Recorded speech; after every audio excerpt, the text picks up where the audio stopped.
this thing protects what you own. It does not protect what you love. So you kicked the bankers and you kept the vault. You are a better asset. Life walking with direct access to your coins, not your safety, not your coins. The way these things happen is not random. They don't just break in randomly. They climb a ladder to get to you. Let's play a game. I will say a number and you will guess what it is. The first number, 350. I want to start with a couple of questions, and there will be more questions as we go on in today's talk. But the first question is, do you have children?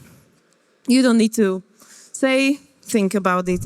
If not children, a partner, family, anyone who you would jump in front of a car for if needed. I see people nodding. Okay, that's a step one. Do you have Bitcoin? Do you talk about Bitcoin?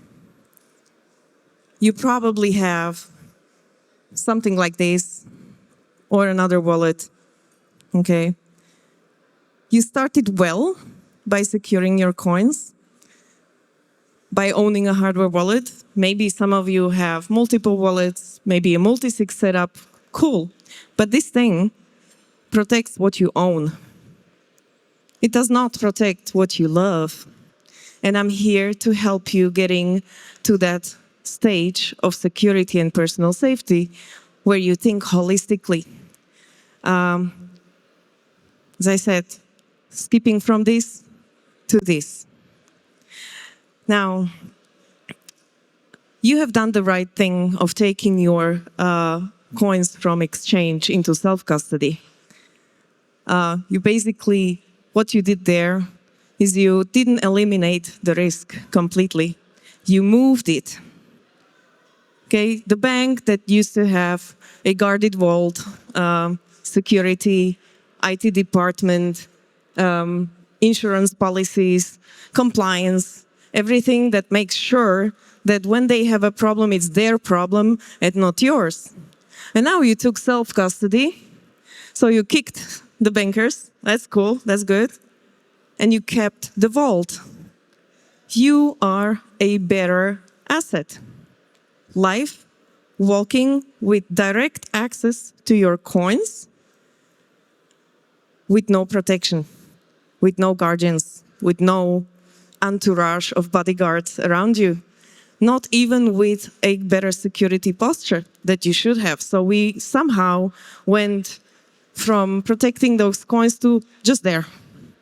We stopped there, okay? And so you know this, say it out loud with me. Not your keys, not your coins. Perfect, Andreas Antonopoulos coined this, and for a good reason. But we never took it a step that we actually had to in order to completely self-custody our coins. And I would love to rephrase it today. To not your safety, not your coins. Before I go, I don't want to go into the murky stuff, how things can go bad. We will touch on that a bit later, but let's play a game. I will say a number, and you will guess what it is, okay? The first number, 350. People wish that would be the price of Bitcoin. No, it's not. These are the cases, very bad cases of people where we know they have been attacked, harassed, kidnapped for their coins. And 350 is a small number of the actual cases that are really happening. Why? There's a big bubble of cases that really happen. A small part of that gets reported to the police for obvious reasons, okay? And then from that part, only a small part gets through to the media, and this is the number that we see. If you want to know the reality, you have to multiply it 3 times, 10 times X, this number. Another number, 59, current price of Bitcoin, more likely. But also the number of countries where these things happen that we know of. So it's not just France, okay? I'm sorry for our French fellow Bitcoiners that what's happening is happening there. It's not just Sweden, USA, it's Austria, it's Hong Kong, it's Singapore, places we believe extremely safe. And still, things happen there. So one thing that connects all these people from all these countries is this. Every one of them thought it wouldn't be them. None of them prepared for an eventuality that, oh, I should be securing myself much better now because I am my own bank. That's what Andreas Antonopoulos forgot to push into his meme, right? Not your keys, not your coin. That's why I'm trying to rephrase it to not your safety, not your coins. And the way these things happen is not a random, like walking around the house and kicking in the door. They happened, they don't just break in randomly. They climb a ladder to get to you. And the ladder starts, typically, not always, but the ladder starts with the digital security. iPhone users, Android users, who's a graphene user here? 1, 2, 3, cool, ladies. Okay, the digital part, it's a huge topic. We could talk endlessly about it, but this is not the way people hack you. This is the way people get a map to your life. Every single second of using your phone, you are transmitting your location out to the towers and to the providers. They harvest the data, they keep it for many months, they hand it over to law enforcement, and unfortunately to hackers as well. So if I was a hacker and I wanted to know where you are right now, I wouldn't be trying to hack your phone per se. I would just go to Apple and send them a falsified EDR, which is emergency data request, saying, I believe this person is in danger of life, and we need information on her right now. And they dump the file of who you are, what you're browsing, what you're downloading, each location stops, so creating a life pattern, basically, and they just hand it over within 20 minutes to hackers that are not even law enforcement. So securing your digital life, comes from the choice of your phone, the choice whether you're using airplane mode, how do you use your data, public Wi-Fi's, VPNs, SIM swapping. SIM swapping, it's 2026, it's still happening. I would have thought that this problem would be solved by now, especially in the US, right? SIM swaps are happening, data dumps are being sold. Even if you have safety apps that you're using, those safety apps are basically data gatherers that then package your data, anonymized, and sell off to data brokers within 20 minutes of you using them. So all this is basically a map to finding you. Most people secure this part, at least to some extent, and they don't move up to the physical world. Physical, how do you move through your daily life? How much aware are you of your surroundings? Are you keeping an eye pegged to your phone all the time? Do you have headphones when you're walking?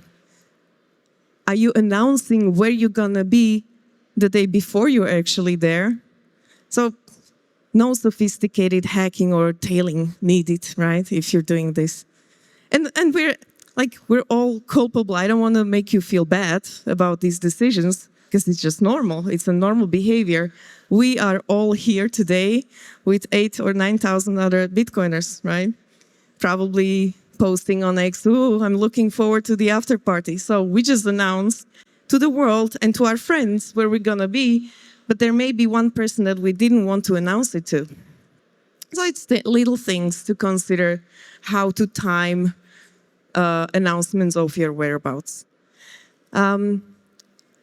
Once someone has information that you're a Bitcoiner, you're the bearer asset, where you are, where you live, where's your gym, where's your office, then it's very easy for them to locate you and get their hands on you. Residential security is yet another layer of protection. So you start somewhere and you build up small layers of protection. Having some movement sensors, having some good lights, having escape routes, bug out bags. I will not burden you with this. Like, I have done a talk last year with a huge to-do list, and I believe everyone walked out of the room and did nothing of that. So I will not do that today. What I want to point to you is, like, if you have several layers of defense and they all fail, you still have one, and that is your response. What would happen if anything goes wrong? Who's gonna help you? Who's gonna be your first responder? And how they're gonna act? And this can be a difference between staying safe or not. The difference, I'm one behind. The difference between paranoia and preparedness is in the plan. Paranoia is fear without a plan. Preparedness is replacing that fear with a plan. And so instead of giving you those 30 tasks to do, I would love you to do just one today to get to this point. To become stealth means adopting a gray man strategy. A gray man strategy is, I'm going to a Bitcoin conference, I'm going to wear a Bitcoin t-shirt, because that's how I blend in. If I go to an opera, I'm going to dress up, because if I go in a Bitcoin t-shirt, I stick out like a sore thumb. And this is a good strategy for anywhere, for traveling, for doing business, for your daily whereabouts, okay, your daily habits. Being stealth doesn't mean to hide. It means to go quietly, calmly through your life. Using technology that you can, using new habits that you can acquire to not draw attention, to not become a soft target that we are. Becoming ready is by just thinking of these topics. Okay? If you don't think about it, that's when you have panic as a result. If you think about it once, which we'll have the chance to do right now, because that's where we come to the one task that I would love to ask you to do. We just launched the Guard app yesterday, which helps you to prepare the plan in an easy step. So I don't know if you guys have Guard installed already. Whoever has the app, please open your phone. All the rest, please just open your phones now, grab a pen and paper, and we will do one exercise, okay? We will write the alert message that you would want your family to receive when shit's happening. Let's assume they receive an alert from you. What do you want them to know? Take 60 seconds, 30, 60 seconds. I'll wait.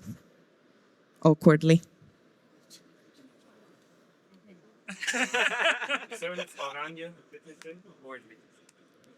Do the exercise, you'll be happy about it.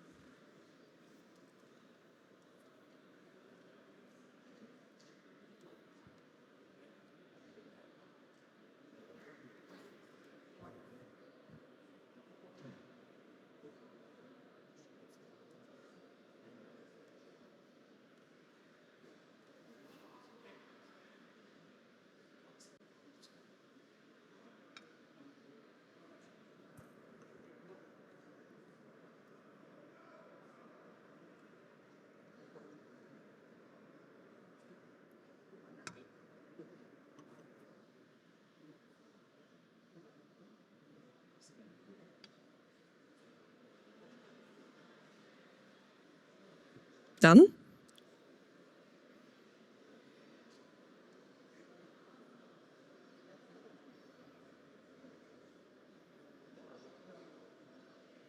I forgot to count.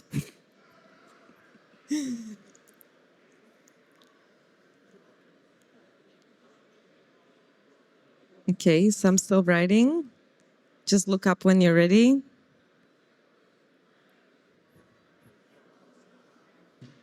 I would be so curious what you wrote down, but it's very private, so I'm not going to ask. Okay. Ready? If you wrote it correctly, it should answer 6 core questions. Okay? The first one is who is going to do something about it? If you have a guard app, it's defined. It's defined by the group members. We call them the watchers. The watchers are your first responders. If you don't know who, and you don't have that answer right now, that's the learning from this talk for you. That's the gap. Find people who you know will be able to execute calmly on your plan. Okay? Family, it can be a business partner. It can be a security officer from your company. It can be a bodyguard if you have one, but someone trustworthy. When is when they should react. So if an alert comes in, do they wait 10 seconds, 5 minutes, 10? How long are they trying to reach you if they do, if that's the instruction? When do they escalate to someone else? What? What should they do? Do they call you? Do they call someone else? That's an important one. Where do they call you? For example, if you say, okay, if I launch alert and you don't hear from me within 5 minutes, call me. Call me at my phone number. Write the number down.